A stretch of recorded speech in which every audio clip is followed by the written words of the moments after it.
Hi everyone, thank you so much for joining us today. Today's webinar will be about making appealing portrait design in Clip Studio Paint. It will be presented by Yaesool.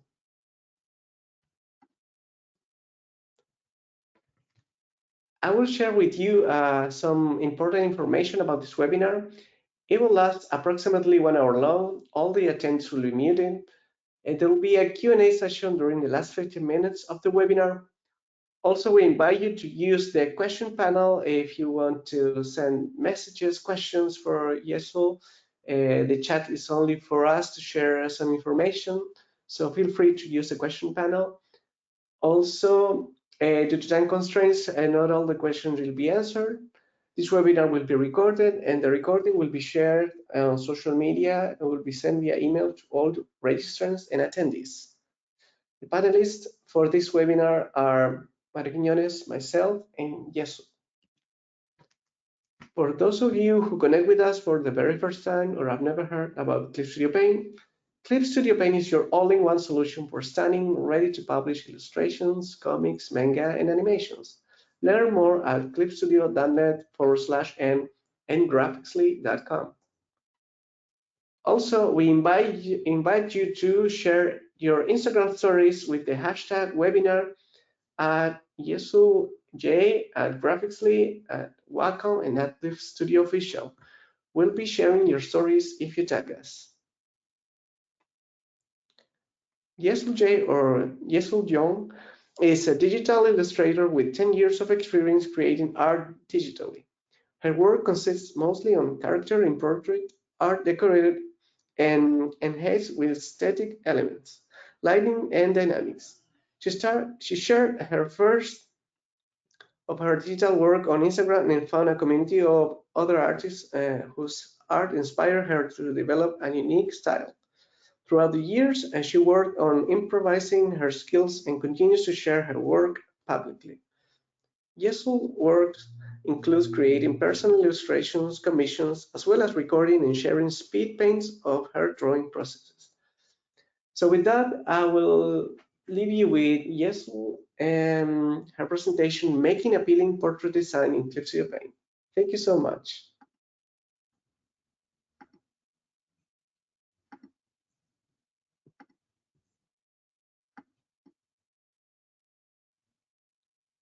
Hello, thank you everyone for coming, and thank you Mario for the introduction. I'm really grateful for this opportunity, and I'm so excited to share what I've prepared. Can you see the presentation okay? Yes, we're ready to go. Okay, so today I'll be sharing what I know about making appealing portrait design, and I'll be using Clip Studio Paint to demonstrate that. So in this presentation, I'll be talking a bit about my realizations about artistic freedom and how it helped me as an artist to grow, why it's important to learn how to draw everything and get good at drawing what you see, and then understanding the structure of the face so you can create portraits with depth. And then in the demo, you can see what steps I take to put together what I've learned about making appealing portrait design. So the first thing I'll talk about is creating works through the eye of artistic freedom. Now, this seems like a fundamental concept of art, but it was something I actually struggled with when I started delving into the technicalities of art. Before I really got into studying things like anatomy, values, and lighting, I felt a lot of freedom while creating. I wasn't thinking about whether I was drawing the cheekbones or collarbone in the right place, or if the way the light hit my character was accurate. I just drew what I wanted. Over time, I felt like I lost that creative freedom and could only focus on making sure I was adhering to the supposed rules of art or the standard of accuracy in photographs of real people. I would look at photos and think to myself that the only way my art will be valid or accurate is if I copy the image as closely as I can. Even now, I sometimes still struggle with this mindset, but as I created more art and studied the way other artists illustrated their pieces, I realized that the rules I've been studying aren't rules to restrict my art, but should be used to make my art better. I just had to reteach myself the creative freedom I first had. So I want to bring out what has helped me to make the most of the rules I learned, and then how I started further exploring different ideas and concepts to make my art more interesting.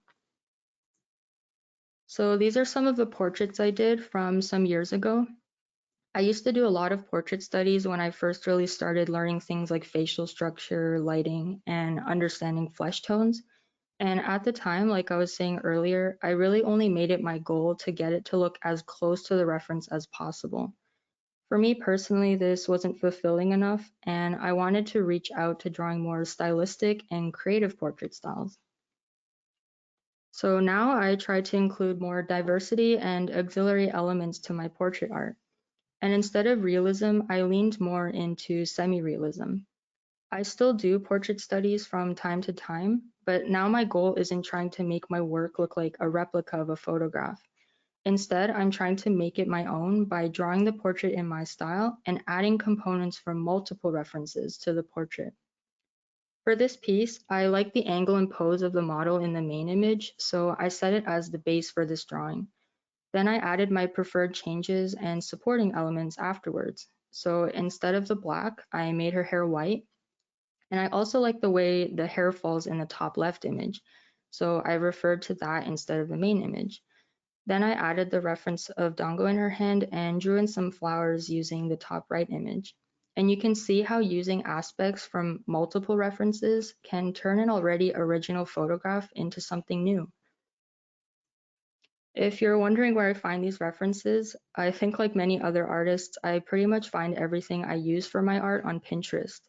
Some keywords I like to use are portrait photography, flowers, hairstyles, jewelry, or even just typing the word aesthetic, you'll likely find something that appeals to you and that you'd want to use for your art.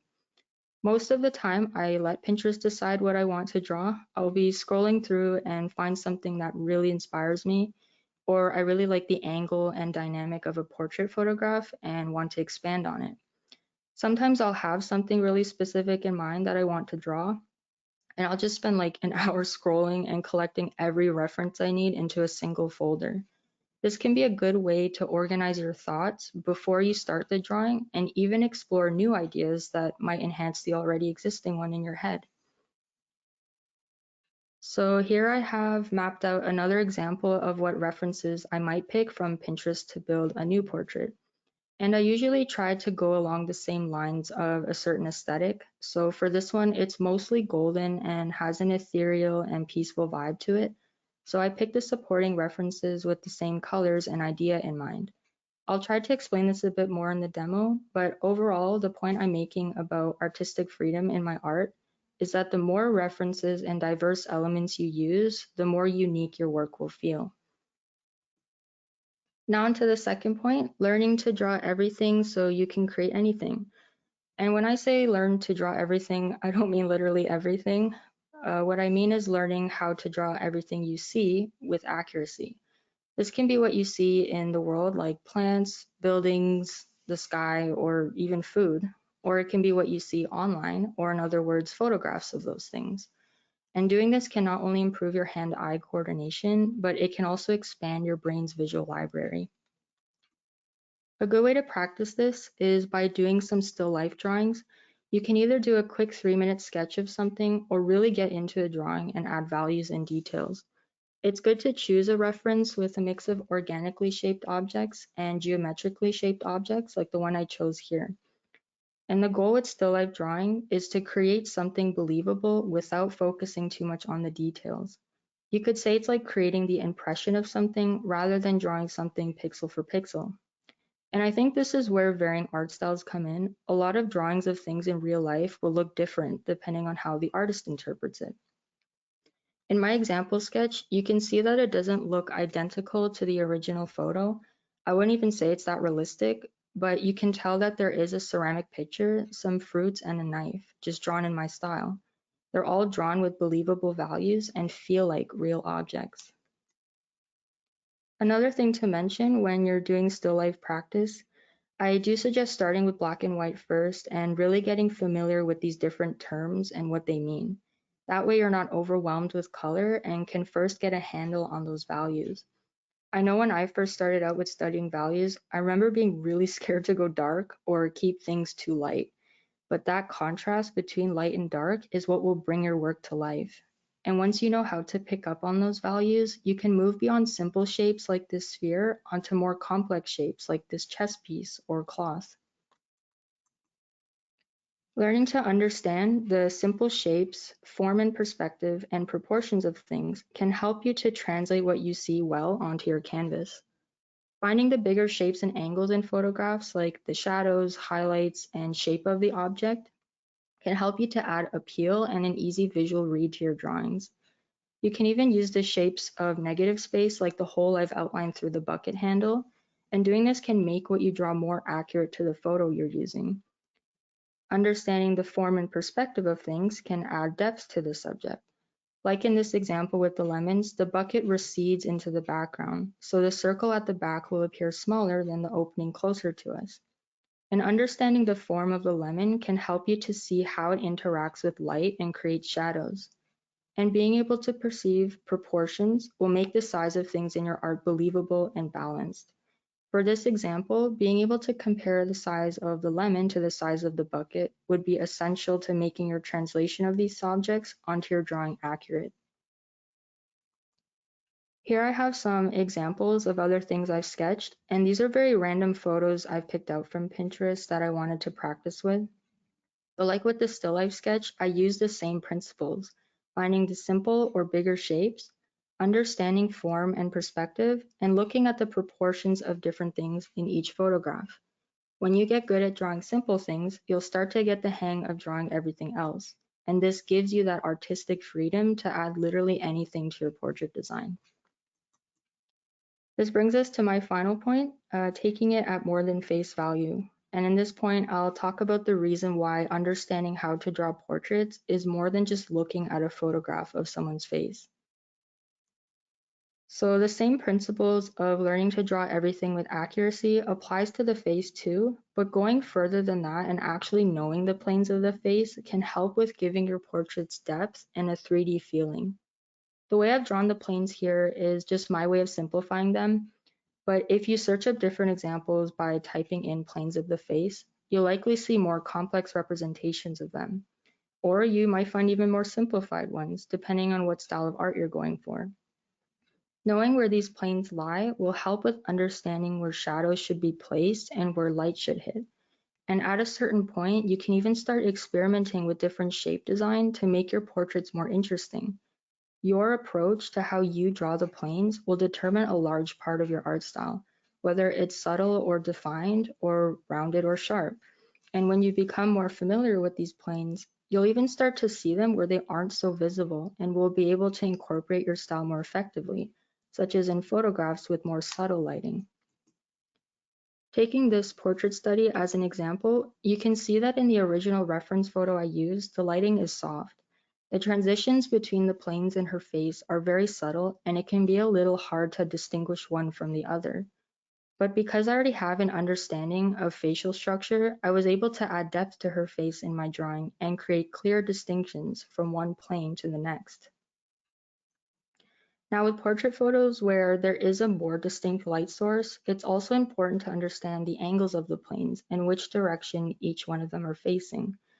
In this example, you can see that the darkest planes where I've marked them blue are facing the opposite direction as the light source, which is why they appear the darkest. The lightest planes I mark yellow are facing the light source directly, which is why they are the lightest. Planes that are in between, where they aren't really facing away from the light, but also aren't facing the light directly, are called the midtones, and they fall in the gray area. So really getting to know where the planes of the face are will make it easier for you to understand how they will interact with different lighting, whether it's soft like the first example I showed, or more on the defined side. Now we can move over into Clip Studio Paint where I'll do a demo and I'll talk a little bit more about the points I brought out while I'm drawing. Okay, so can you see Clip Studio okay, Mario? Yes. Okay, so when I was looking for inspo, I was just scrolling through Pinterest and found this old pin I had saved in one of my boards. I really like the juxtaposed aesthetics in this image with the kind of dark and somber aura the ravens give off, and then the dainty and soft flowers in the background. So I wanted to focus on that when picking out my references. And when starting out a drawing, finding this initial inspo doesn't have to have anything super specific yet.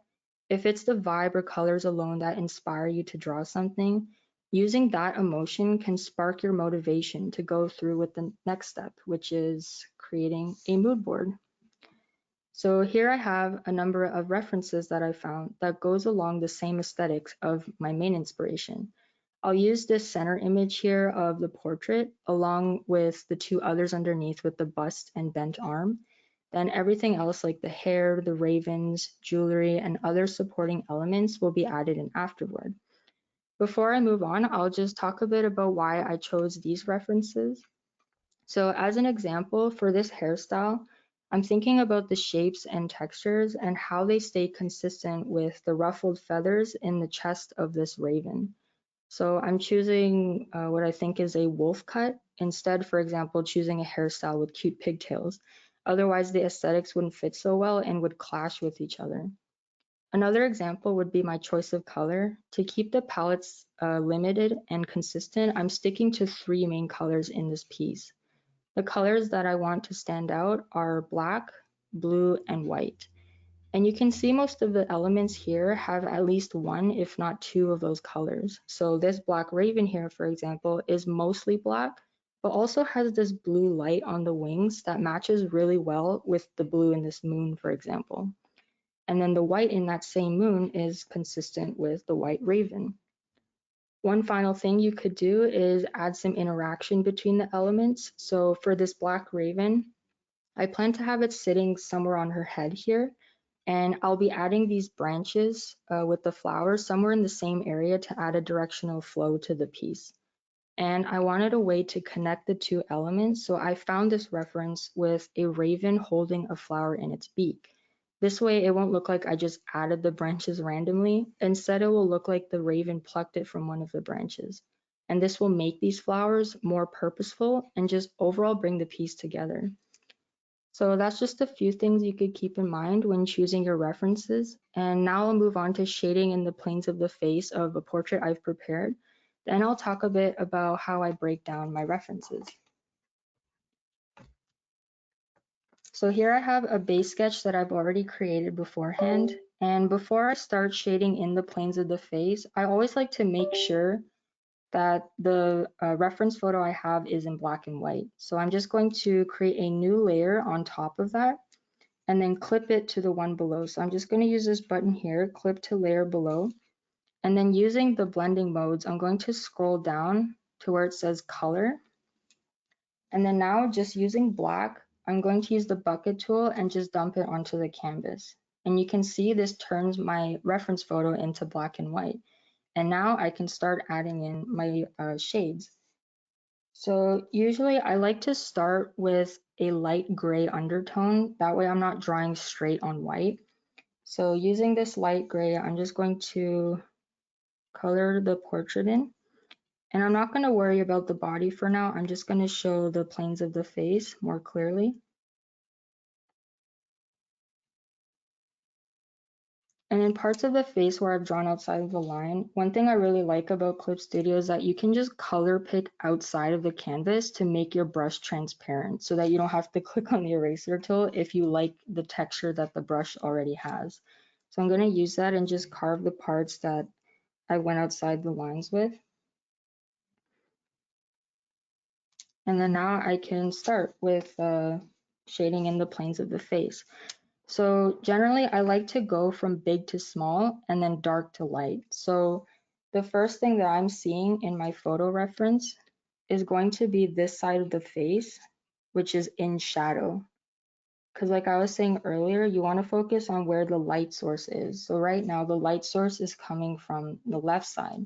So the right side of the face, because it's facing away from that, it's going to be darker. So on this layer that I've created, I'm going to create a new layer. And then instead of using any blending modes, I usually just go in with black and then adjust the opacity to create different shades. So I'm going to clip that to the layer below, just so that anything I draw doesn't go outside of the layer. And then start carving in this shape that I've outlined in my reference photo.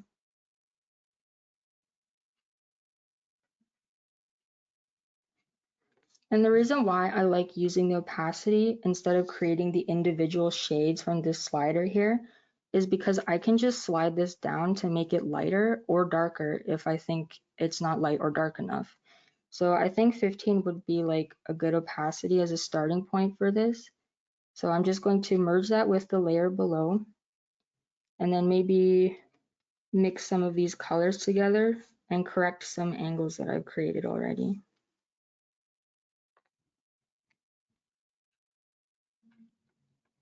Now the next step is finding the next darkest plane. So using my red, I'm going to outline where I see them. So it's hidden by her hair a little bit, but like I was saying earlier, if you're already familiar with the planes, you'll know that it's still there. So I'm seeing this shape underneath the hair, and then this side of her nose, underneath the bridge of her nose, and then maybe the corner of her eye, and then this part of her forehead. So I'm just going to focus on those for now. So again, on a new layer, clipping it to the one below, I'm just using black again and lowering the opacity, and then just drawing in those shapes that I'm seeing.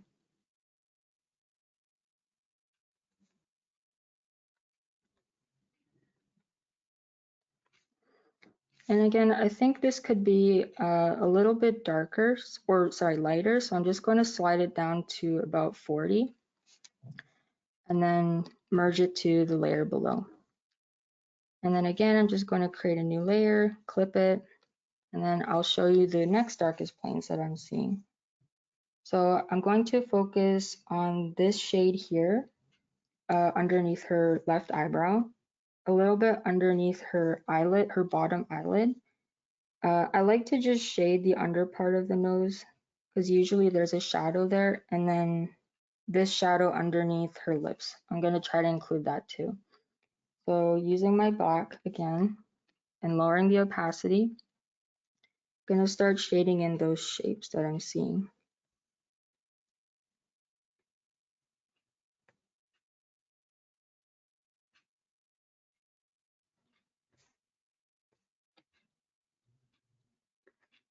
And right now it's too dark, so I'm just going to lower the opacity again to my desired percentage. So maybe like a 20 would be good. And then again, I'm just going to merge it to the layer below. Creating a new layer, clipping it, lowering the opacity. I'm going to find the next darkest shade. So this is kind of like where the mid-tone starts showing up, where it's kind of facing the light, but not facing the light directly. So the shades that I'm seeing is this one right here underneath her eye. And you can see it's in the light zone, but it's not facing the light directly. So it is going to be a little bit darker than the center light, for example. And then I see this shape here. And then this triangle on her nose. And then I'm going to try to include this part of the top of her nose as well. So again, just using black. And because this shade is very light, I'm going to go to like a 10% because I barely want it to be noticeable. So I'm just going to block that in using my reference.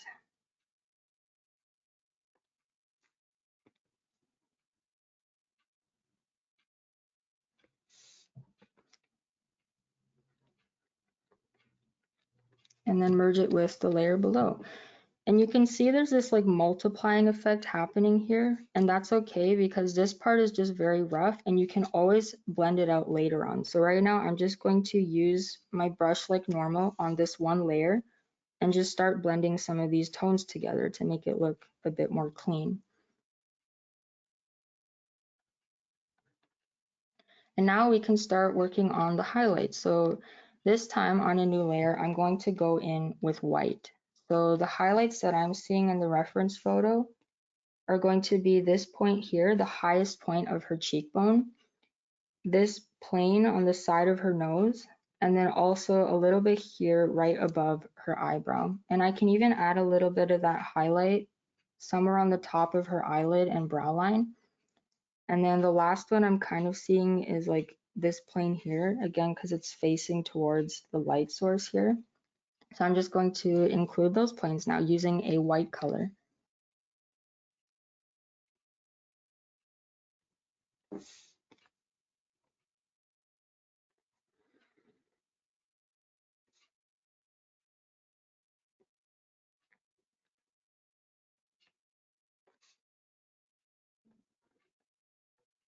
Now you'll notice that the white is very bright in areas where it shouldn't be. So this is where I like to use the airbrush tool on like a transparent mode and just erase lightly parts that I think are too bright, but still need to have a bit of that brightness there. So to me, the brightest point on her face is going to be on her cheekbone. So I'm going to leave that alone, but just lightly kind of erase the parts where it's a bit too intense right now. And yeah, that's pretty much the highlights that I'm seeing. I'm going to merge that again onto the same layer.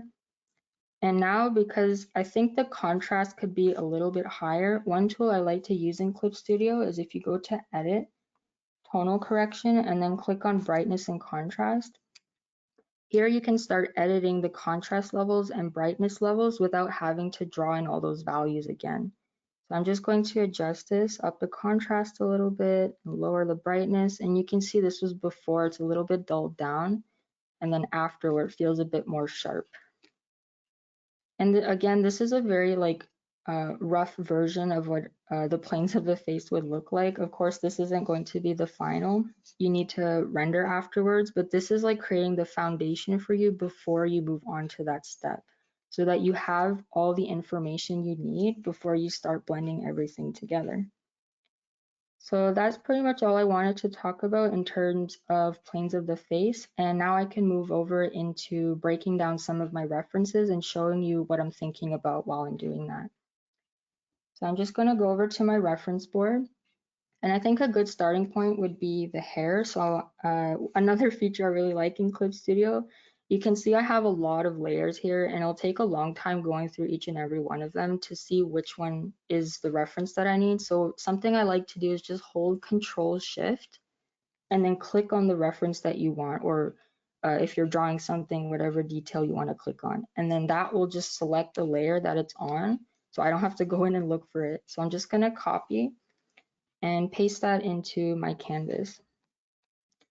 And you might be wondering why I like to have my reference on the same canvas versus having it in a separate window is because I flip my canvas like a lot to check for mistakes and stuff like that. So when I'm flipping, my reference flips with me so that I'm making sure that it stays consistent with each other. So I'm going to start breaking this down and showing you what I'm thinking about when I'm using my references. So as a starting point, you're kind of overwhelmed with a lot of this information here, like these loose hairs and these different strands going in different directions, and it can be hard to break down the simple shapes when it looks like this. So something that might help is using the filter tool. So I go to filter and I click on blur and I go to Gaussian blur. And I'm just going to push that like maybe towards the middle. And it'll take a second to load, but you'll see that it blurs out all of those details that are distracting you. And now you're left with more of a silhouette of it instead of all these different details. So going back to my base, I'm going to lower this opacity so that it's not distracting me and create a new layer to work on. So I'm just going to show you the simple shape that I'm seeing in this blurred image. So these are kind of the angles that I'm seeing and that I want to incorporate into my portrait.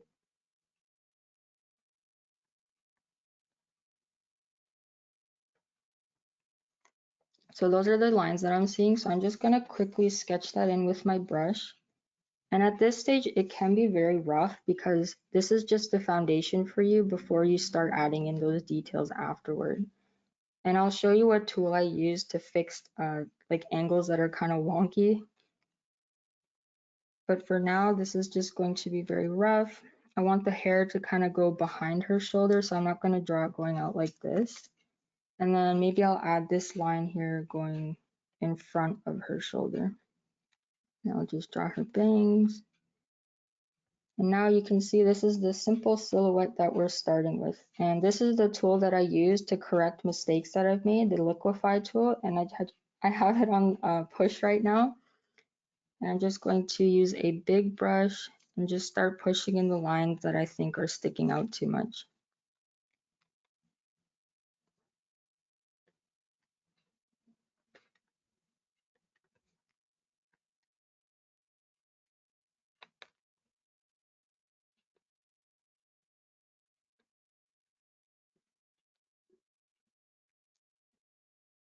And now I can start on a new layer, lowering again the opacity of that layer I have underneath so that it's not distracting me.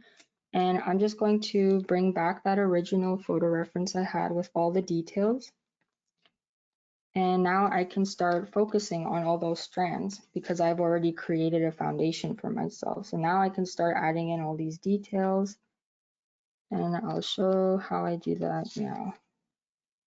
So to me, the thing that sticks out the most in this reference is this strand of hair right here. So I'm just going to draw that first as kind of like an anchor point, and then start drawing in all the textures in afterwards. And I'm really trying to make sure I'm getting like these tapered fraying edges into her hair because that's the texture that's going to bring the piece together. So I'm just going to quickly draw those in. And you can see some of my lines are going outside of this foundation line that I've created, but it's still following the same gesture or lines underneath.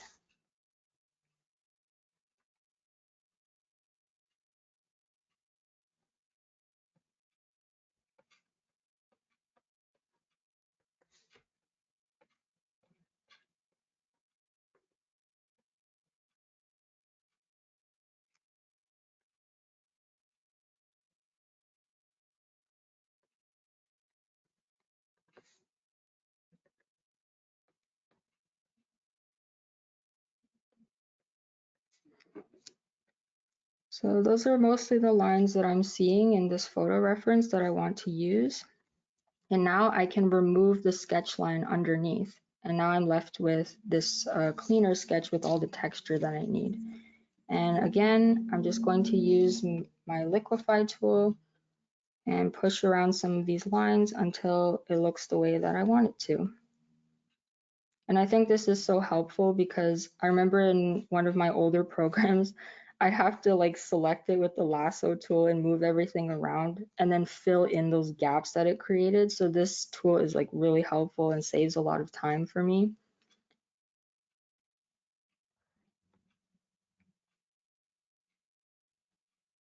But yeah, that's pretty much how I would break down the hair. And this is kind of a more simple explanation for how I break down a reference. So now I'm going to bring in a more complex reference with more things that need to be broken down. So for me, that's going to be this raven here. So again, just holding Control Shift, I'm going to click on the reference I want, copy it, and then bring it into my canvas.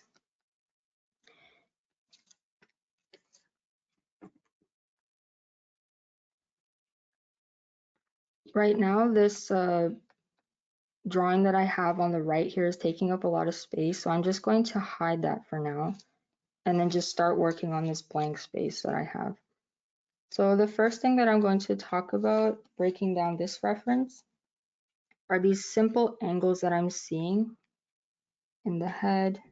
So right now this one goes up on a diagonal and then the head just flattens out.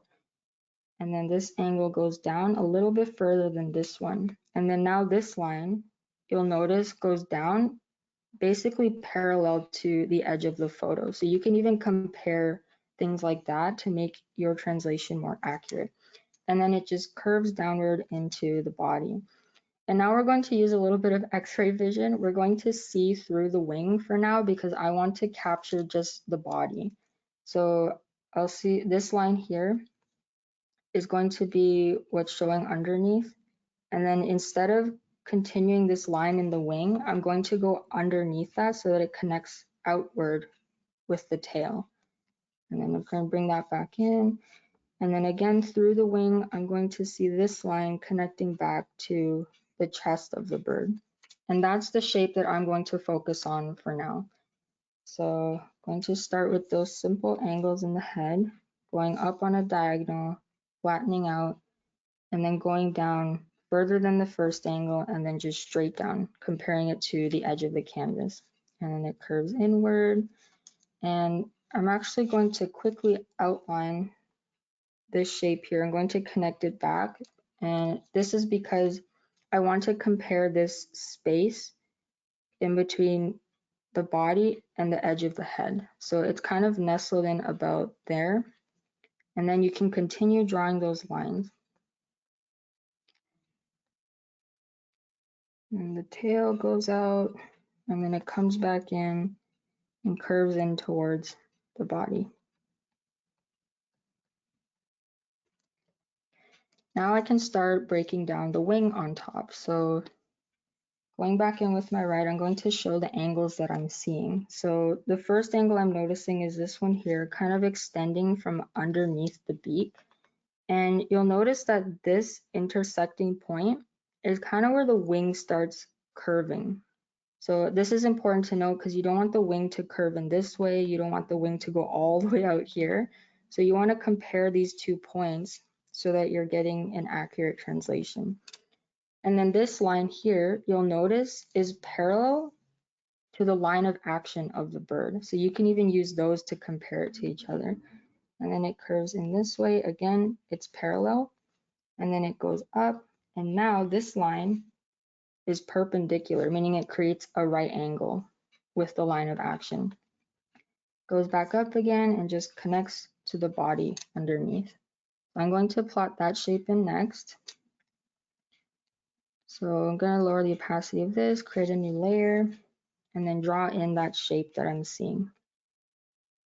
So right about here, it goes down, and then at this point, it's going to curve, and then go on a parallel diagonal to the line of action. Parallel again, going up towards the body on a diagonal, and then perpendicular to the line of action. I'm just going to connect those lines, and you can see that's kind of the basic shape that I'm seeing with the wing on top of the bird's body. And then you can just add all these details behind the wing as well. It's kind of like a mirror image, so you can just like roughly plot that in. And then the wing connects through the body towards the back and mirrors the wing in front. And now I can show you how I focus on the details and the structure of the bird's wing. So the first shapes that I'm noticing that has a lot of volume and form are these bulges in the wing. There's like 3 of them right next to each other, one big, one medium, and then one small. And I'm going to focus on that because you'll see if I draw these lines over it, it has form to it. It sticks out and bulges a little bit versus like these feathers, which are flat and have no dimension to them. So keeping those in mind will give the, in this case, the bird depth and like a 3D feeling to it. So I'm going to draw those into my sketch one by one on top of each other. And then I'll just erase whatever information I don't need. So these bulges kind of overlap, so I can get rid of that. And then one thing, just as a stylistic choice, I like to add these kind of multiple lines as like a texture to kind of indicate that form. It's kind of like perspective lines. When things are farther away, they're closer together, but the closer they get to you, the more they spread out. So because this form is kind of curving in on itself, those lines get closer together versus far apart. So I just like to include those lines to indicate to me that there is form there. And then now I will show you how I break down the sections of the feathers and then how I add in the details. So on this layer, I'm going to hide these for now. So the sections I'm seeing in the wing right now is this one here, these 2 underneath, kind of on the same level, and then this one underneath everything, this big section here. Those are how the feathers are kind of divided in my eyes. So I'm going to draw those in now. So this first section I'm seeing here, these 2, and then just leaving that bottom one alone. And now I'll quickly just break down what patterns I'm noticing in the feathers so that you're not focusing too much on those details. So again, going back to the bird, I'm going to show you what I mean. So you'll see there's a lot of different feathers here, some rectangular, some kind of rounded out like this. And it can be kind of daunting to draw each and every individual feather making sure that it's all at the right angle and spacing. But instead of doing that, you could make the impression of it. Like I was saying in the presentation, it's how you see it versus trying to draw it pixel for pixel. So the pattern I'm noticing in this section, for example, is going to be these rectangular shapes. And you can just draw it out very roughly like that. And then now I see these kind of wide C's overlapping each other. So that's going to be underneath. So I'm going to draw those out quickly onto my sketch. Just going to lower the opacity of some of this because it's really dark right now. So following those lines I've created of those simple shapes underneath, I'm just going to start kind of just drawing in those C's that I'm seeing instead of focusing on each and individual feather. And then here I see some of them are overlapping each other, so I'm just going to draw those in roughly. And then now these rectangular ones where they're also overlapping each other. And then finally these big swooping C's on the bottom. And then these ones are just really long C's kind of extending towards this joint. And then I can just quickly draw in the feathers in the back too. Those ones don't really need to be detailed because right now I'm focusing on the wing on top because that's kind of like the focal point. At least to me it is. And then I'll show you the lines in the feathers and where they connect to now.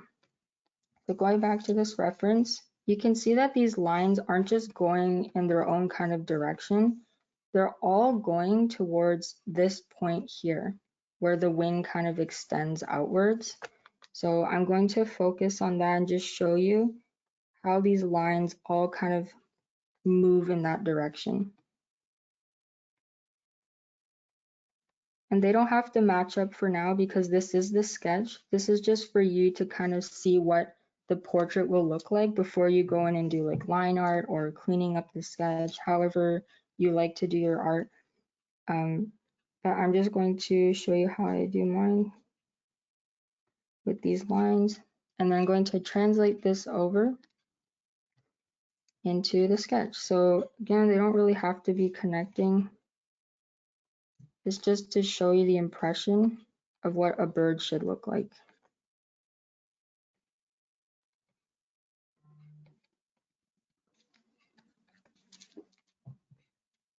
And now I'll just quickly draw in this beak here, just as a finishing touch.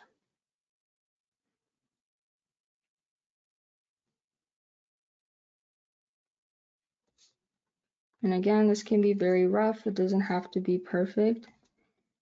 And again, some of these spaces here are a little bit too big or too wide. So this is where I kind of like to go in with the liquify tool again. I'm just going to erase these for now. And this is where I kind of push in those angles or extend things to where I would rather they be.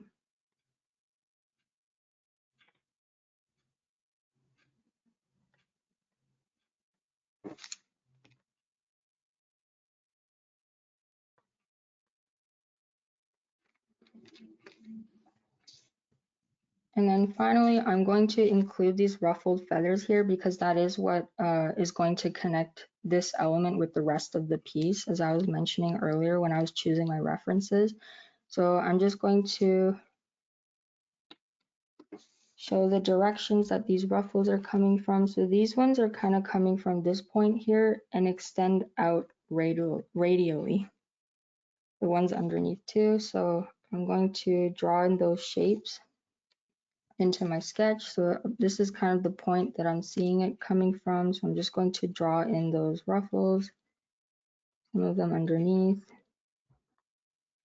and then erase those lines that I don't need anymore. And again, this this is very rough. This isn't what a finished product would look like. But like I was saying earlier with the planes of the face, and now this reference is just a base for you to kind of work on top of and build. So now I can include this into my main portrait that I've created. I'm just going to show those layers again. I can find them. Yeah, these ones here.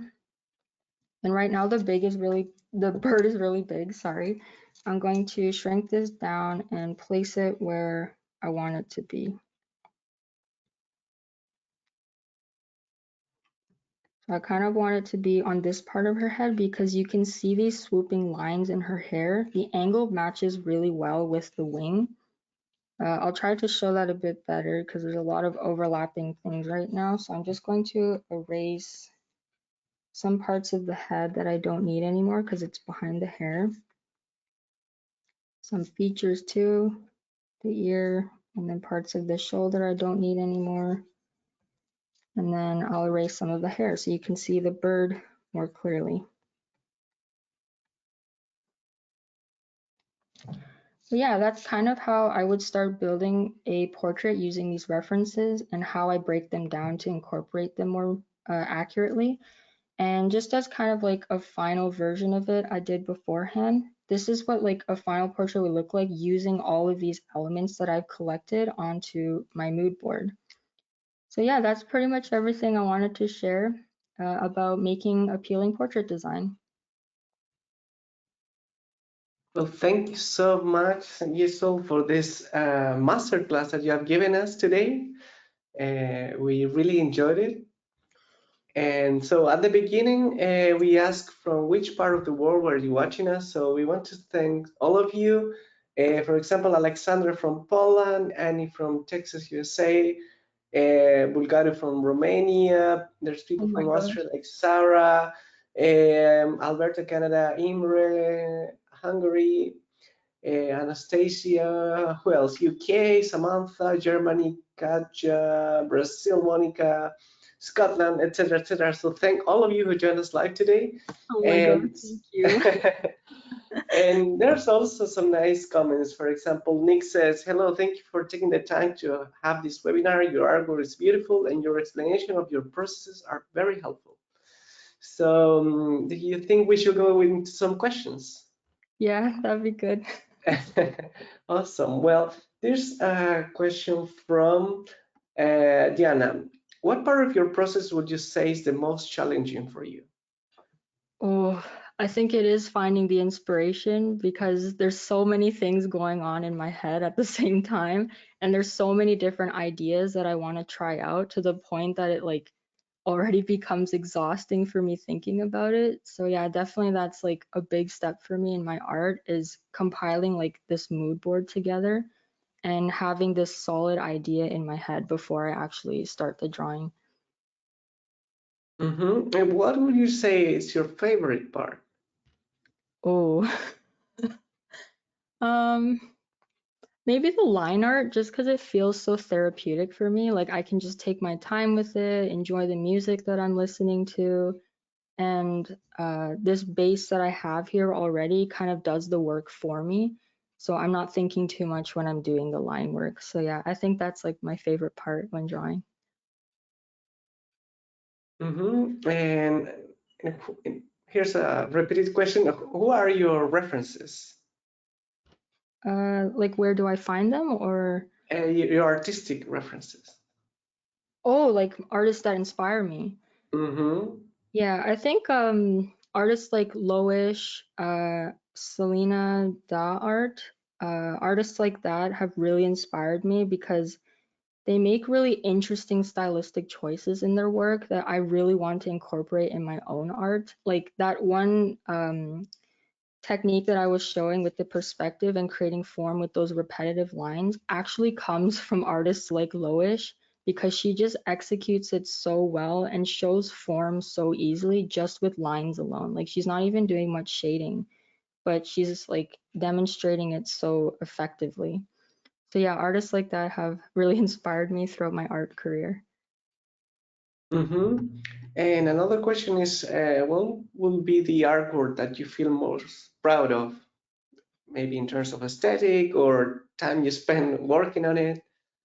Yeah, I think for me, that's going to be my most recent project just because I think I've spent the most time on it. But it was also really exciting to do because it was my first commission.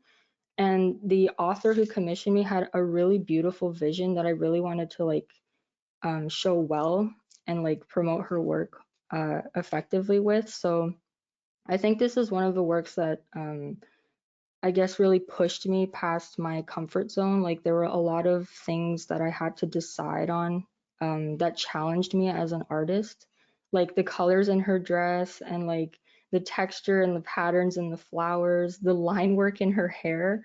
All of that took a lot of time for me, but it was definitely worth the effort. Mm-hmm. And another question is, when do you feel a piece is finished? Like, I'm not gonna add more details. I think this is it. I think for me, I kind of have like a set order that I do my artwork in. And after a certain point, I'm kind of like, okay, if I push this anymore, it's going to look a bit too clean. Like sometimes I like to have a bit of that sketchiness to my work and these like rough brush strokes. So like in this piece, for example, you'll see in her hair, some of the lines aren't like super clean, but I think that's what makes the artwork more interesting and less like robotic, I guess. Um, Also, I think after finishing coloring the line work, for example, if I feel like the colors match well enough and kind of give off this comfortable or this inspiring vibe to it, that's kind of also a point where I would stop. Like it gives me a certain feeling. It's hard to explain, but yeah, I guess those are some things that I would keep in mind when deciding when I should finish an artwork. Mm-hmm. Here's an interesting question from Janica. How do you make sure that your characters or portraits look different from each other? I find it kind of hard to make the features different when I'm trying to draw portraits. Okay, yeah, that I definitely struggle with that too. Especially if I'm drawing without a reference, I tend to get like same face syndrome in my artworks. So I think using the references is a especially important aspect of your drawing process to help you avoid that. Because in the portraits, you're going to have different people with different facial features. So even though it's in my style, I like to incorporate those features as best as I can so that each and individual portrait looks different from the other one that I've drawn. I don't know if that helps, but those are some things that I'm thinking about. Yes, for sure. And there's another question. Well, Diana asked, and I saw also from other people. Do you dedicate a certain amount of time studying light from form or drawing? Still, like what's the average time you spend studying light, or is this just a part of your Um, process?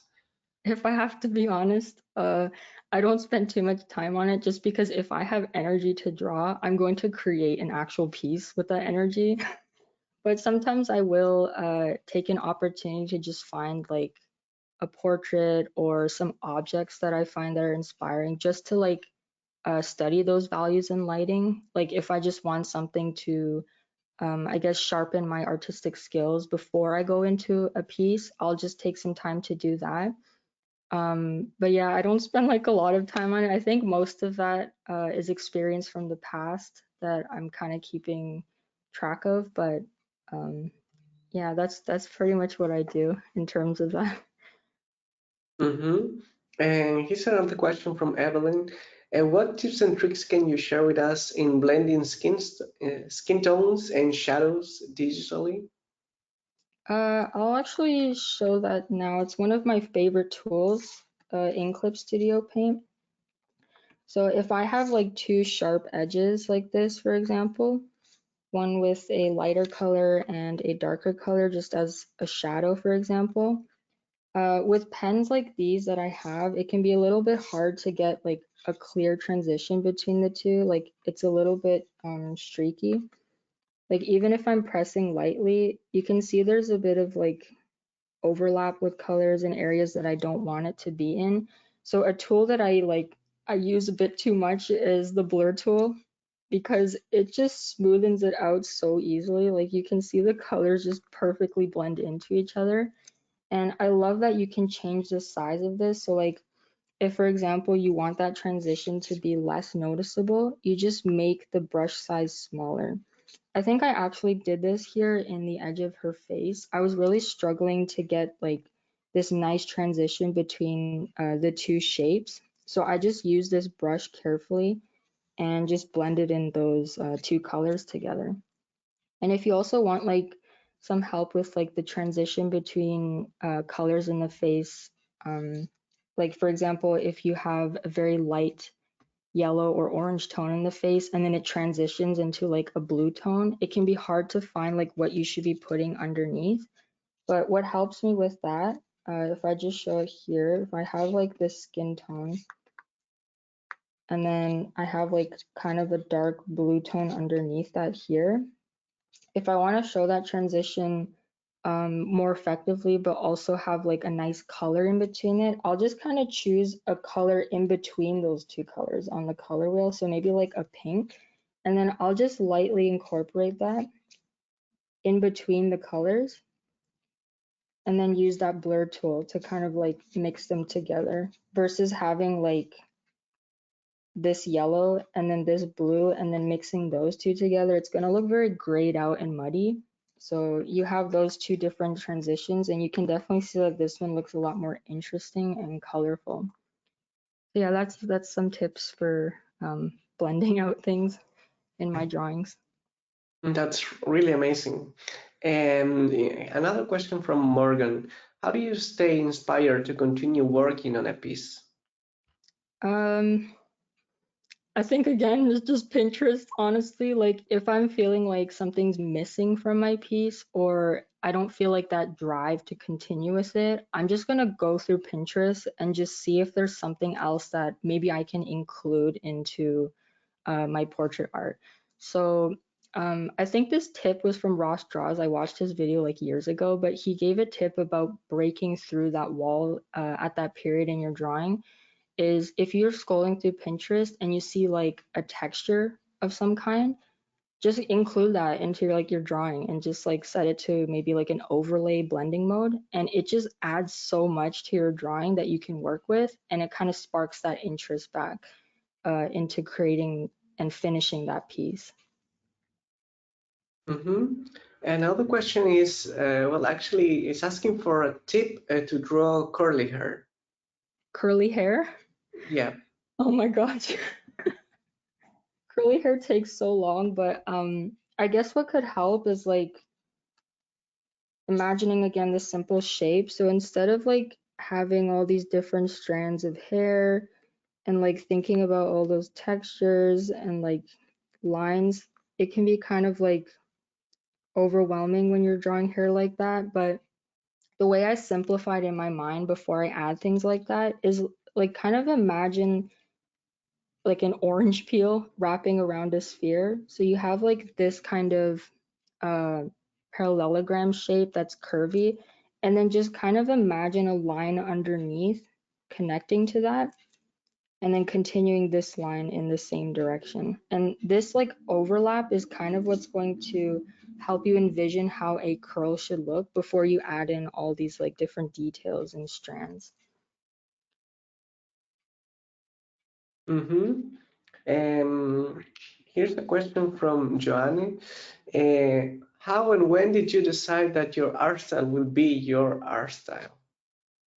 Ooh, uh, I guess it kind of came naturally to me over time because I did struggle with that thought of like my art style is not that original or like I'm just copying like other artists' art styles and their features. But I realized that's how you find your art style. Like it's okay to copy from other artists that you really like feel inspired by and look up to and just add those features into your own art style to make it unique to you because I think a lot of people worry that their art style um, feels too like I guess similar to other artists, but really like you'll start to notice over time the more you practice it that you do have your own touch when it comes to creating art. So I wouldn't overthink it because that's the mistake that I made. And I almost like quit art and Instagram altogether because of that thinking. So just draw how you want. Even if the styles change or shift over time, that's okay too, because maybe that's just your art style at that time versus like 2 years ago. So with those wise words, we are closing the webinar. Unfortunately, our time is limited. So thank you so much, Yaesool, for this amazing presentation. Thank you too. And thank all of you who joined us live today. But before we go, we just want to share one last bit of information. Many of you asked if this webinar will be recorded. Yes, it's been recorded, and we'll be sharing the video in our YouTube channel. So subscribe to our Graphicsly channel to get a notification. Also the Clip Studio Paint channel. If you want to learn more about the software, visit the website clipstudio.net/n or graphicsly.com, and to follow Yaesool's projects and what she's up to. Don't forget to follow her on her socials as yaesoolj on platforms like Instagram, on her YouTube, Cara, and you can check also the biography on her Instagram and check the link tree for more information. So with that, thank you so much, Yaesool, for this amazing presentation. Yeah, thank you everyone for coming and for listening. Thank all of you who joined us live. So we hope to see you next time. Stay tuned in our socials. Bye bye.